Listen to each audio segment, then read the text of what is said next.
Olá novamente, alunos dos nonos anos, né? Nós estamos agora fazendo uma revisão das equações do segundo grau.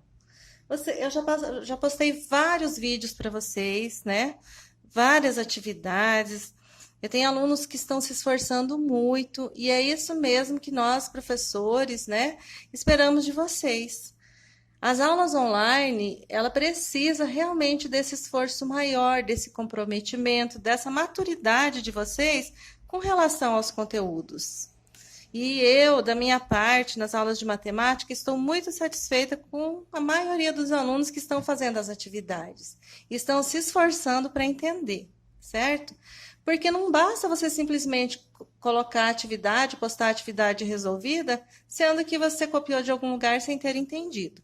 Então, essa revisão é para reforçar. Vocês podem me perguntar sempre que vocês tiverem dúvidas, que eu faço a resposta para vocês, né, a explicação, de forma que fique mais prática de entender.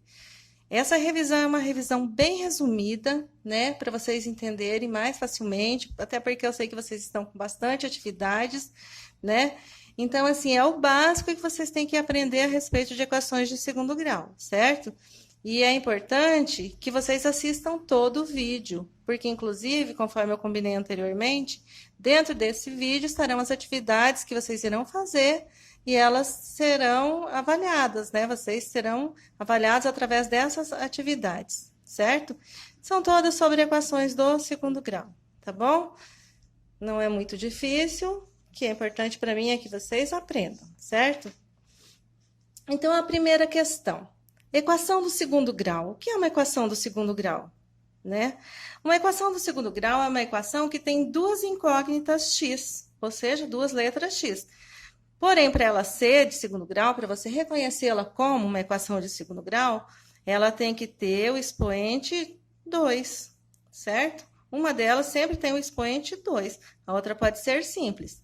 Se ela não tiver um termo com expoente 2 ao quadrado, ela não é uma equação de segundo grau, né? Se ela tiver só o x sem expoente, ela é uma equação de primeiro grau. Aí ela é resolvida de outra forma, ok? Então, o que é uma equação de segundo grau? É uma equação que tem duas incógnitas x, certo? Se ela for uma equação completa, ela tem as duas. Uma elevada ao quadrado, outra simples, e geralmente ela tem também um número sozinho, que é chamado termo independente, porque ele não tem nenhuma letra acompanhando ele, certo? Quais são os parâmetros de uma equação de segundo grau? Né? Parâmetros são os valores que você vai usar para resolver essas equações, certo? Então, esses parâmetros da equação são representados pela letra A, B e C, sendo A o coeficiente principal, que é onde tem o x ao quadrado. Então, aqui naquela equação que nós passamos anteriormente, a equação 2x ao quadrado, essa que tem o x ao quadrado é o nosso parâmetro A. Ele é o parâmetro principal para uma equação de segundo grau. Porque se ela não existisse, a equação não seria de segundo grau, certo? O parâmetro B é o coeficiente secundário. É aquele que geralmente possui o termo em x. Então, esse aqui é o termo secundário, B. Então, nós temos já o coeficiente principal, 2x ao quadrado, o secundário, que é o x, e o termo independente. Esse termo independente, ele é sempre representado por um número sem a letra, porque ele é independente, certo? Então, esse aqui é o C. E a equação é sempre igualada a zero. Bom, então nós já sabemos quais são os parâmetros da equação. São o A, que é o coeficiente principal, o B, que é o coeficiente secundário, e o C, que é o termo independente, ok? Sempre que vocês ouvirem falar de parâmetro da equação, é isso. Vocês já perceberam que tem uma fórmula que é utilizada para resolver uma equação do segundo grau, né? Ela é chamada de fórmula de Bhaskara, certo? Tem outras formas de resolver as equações de segundo grau também. Ela pode ser feita por soma e produto, ela pode ser feita por fatoração, ela pode ser resolvida de várias outras formas, ok? Mas eu estou explicando justamente para vocês a fórmula de Bhaskara, porque ela resolve todas as equações, tanto as completas quanto as incompletas, certo? Aliás, é uma das que são mais utilizadas e ela é uma das mais populares entre os estudantes. Então, vamos ver aqui. A fórmula utilizada para resolver uma equação de segundo grau. Existem diversos modos para se resolver uma equação de segundo grau. Contudo, por enquanto, resolveremos as equações através da fórmula de Bhaskara. Então, a fórmula de Bhaskara, que é a fórmula utilizada para resolver uma equação de segundo grau, certo? Que é a que vocês já estão utilizando para resolver os exercícios. Como resolver uma equação do segundo grau através da fórmula de Bhaskara? Vocês sabem que a fórmula de Bhaskara, ela tem 3 passos para você resolver.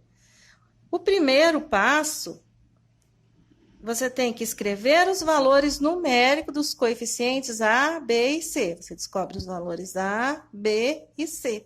Na correção do exercício anterior que eu passei, vocês já sabem fazer isso, é só para relembrar, é uma revisão.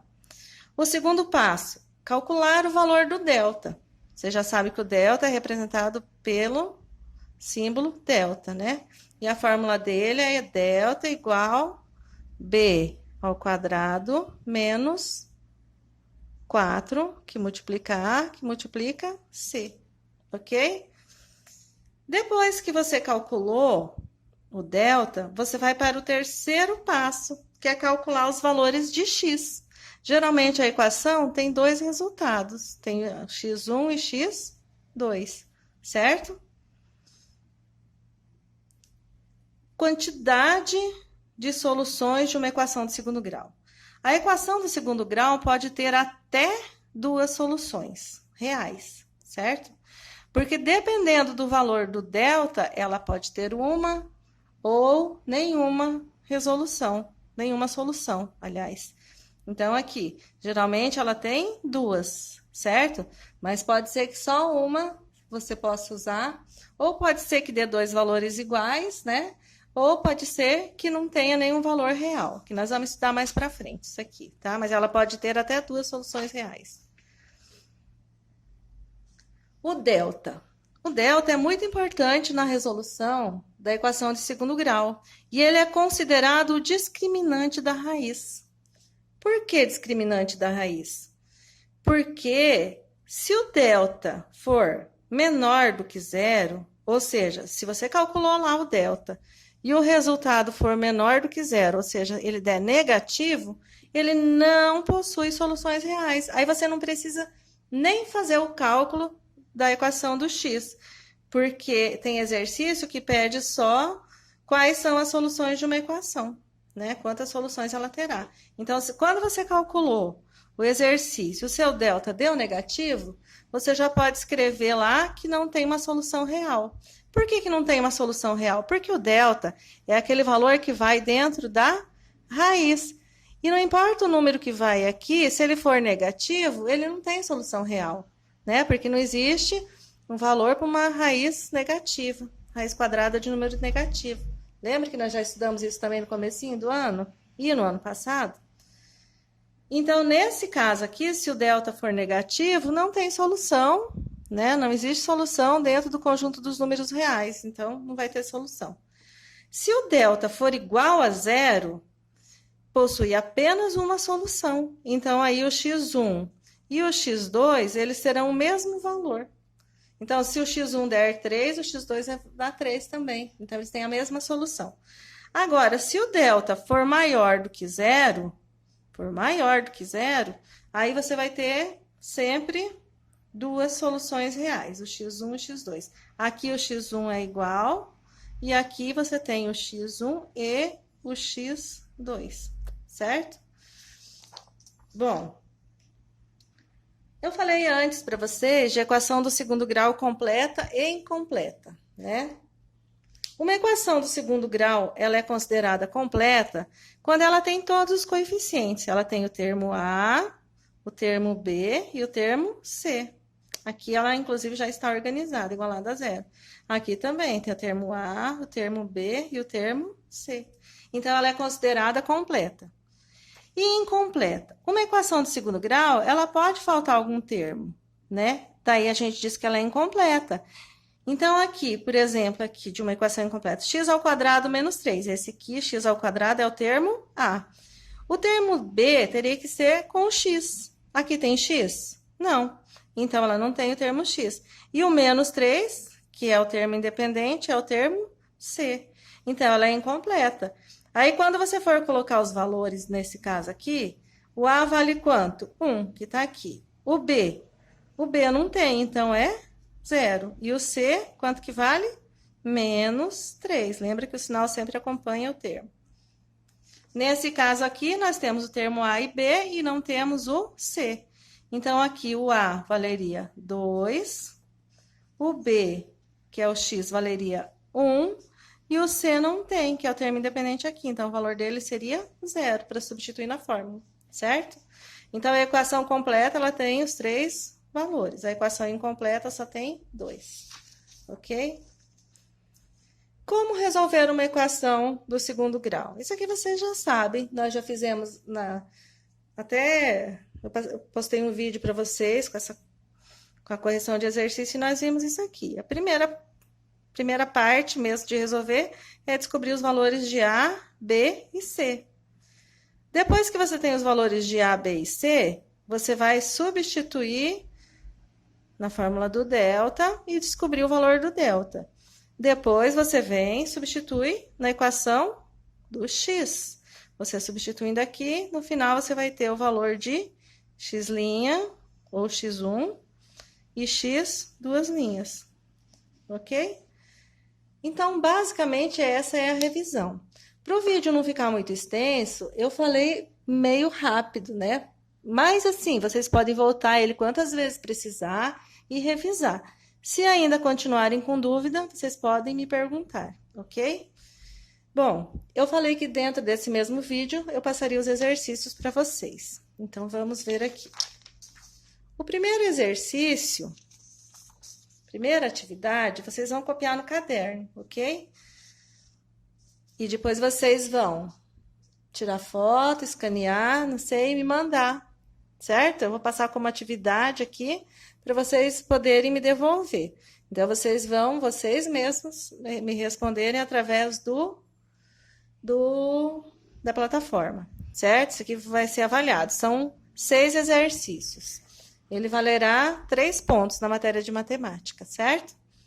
Então, a primeira questão é: o que é uma equação de segundo grau?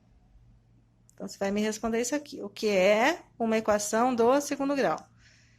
A segunda questão: quais são os parâmetros da equação de segundo grau? Você ainda lembra? Se assistiu o vídeo com atenção, você sabe a resposta. A terceira: escreva os passos para resolver uma equação do segundo grau através da fórmula de Bhaskara, certo? Então, você vai escrever os passos. O que você faz primeiro, né? O que você faz em segundo, em terceiro, certo? E o quarto exercício está perguntando assim: explique quais as quantidades possíveis de soluções de uma equação do segundo grau. E explique por que o delta é considerado o discriminante da raiz. Tá? Se tiver dúvida, reveja o vídeo, que as respostas estão todas lá até você aprender, certo? Então, essas 4 aqui são para você responder no seu caderno e me mandar, tudo bem? E essas outras 2 aqui, a 1, 2, 3 e 4, você resolverá no caderno ou numa folha separada e você vai anexar, certo? No exercício. O 5 e o 6, eu vou colocar lá na plataforma, que é para vocês me devolver. O 5 é para você resolver essa equação aqui, do segundo grau. 2x² mais 8x menos 24 igual a 0. Faça com bastante atenção, tá? E aí você me devolve. E a sexta questão é: resolva o problema a seguir. A soma do quadrado de um número com o próprio número é igual a 12. Qual é esse número? Esse aqui você vai responder E no finalzinho vai me pôr a resposta. Qual é esse número? Resposta, esse número é tal. Você vai me colocar lá, certo? Bom, gente, a revisão era essa, as atividades são essa. Lembrando que a atividade 5 e a atividade 6 eu vou postar lá na plataforma. A 1, 2, 3 e 4, você vai escanear no caderno ou na folha e vai me mandar junto com essa aqui que eu vou postar para vocês terem onde devolver, tá ok? Se tiverem dúvida, já sabe, pode perguntar, pode mandar lá que eu tento explicar alguma coisa para vocês depois. E outra coisa que é importante, não esqueçam de colocar o nome de vocês nas atividades, tá? Porque muitos alunos estão usando um e-mail diferente e às vezes a gente não sabe nem para quem que vai essa nota. Então, quando terminar a atividade, ou lá em cima no próprio cabeçalho da atividade, vocês coloquem seus nomes, certo? Eu já estou com saudade de vocês, mas por enquanto nós vamos nos falando por aqui mesmo, tá, gente? Bons estudos para vocês e até a próxima atividade. Um abraço.